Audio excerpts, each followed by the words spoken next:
একজন আইনজীবী একজন প্রবীণ বৃদ্ধর কাছে এসে একটি কুয়া বিক্রি করলেন এবং ওই ব্যক্তিটি ছিলেন পেশায় শিক্ষক। সপ্তাহখানেক পর আইনজীবী আবার ওই বৃদ্ধ লোকটির কাছে এসে বললেন, আমি আপনার কাছে কুয়া বিক্রি করেছি, আমি আপনার কাছে আমার পানি কুয়ার ভিতরে পানি বিক্রি করে নিই, সো আপনি যদি আমার কুয়ার ভিতরে পানি রাখতে চান তাহলে আমাকে আরো কিছু টাকা দিতে হবে।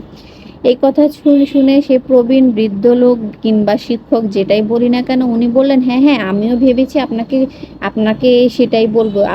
আমি আপনার কাছ থেকে আপনার কুয়া কিনেছি, আপনার কুয়ার ভিতরে পানি কিনে নিচ্ছি, আমিও চাচ্ছি আপনি আপনার পানিগুলো সরিয়ে ফেলুন আর কুয়াটাকে খালি করে দিন।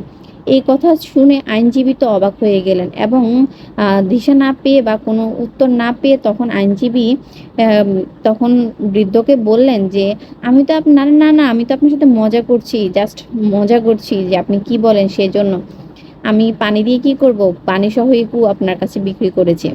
একথা শুনে বৃদ্ধ বৃদ্ধ লোকটি হাসলেন এবং বললেন যে উম বললেন যে শিক্ষক আমরাই বিচারক, আমরাই শিক্ষক, আমরাই আইনজীবী তৈরি করি। আর আপনি এসেছেন আমার সাথে চালাকি করতে। সো আপনারা এই গল্প থেকে কি বুঝেছেন অবশ্যই কমেন্টস করে জানাবেন।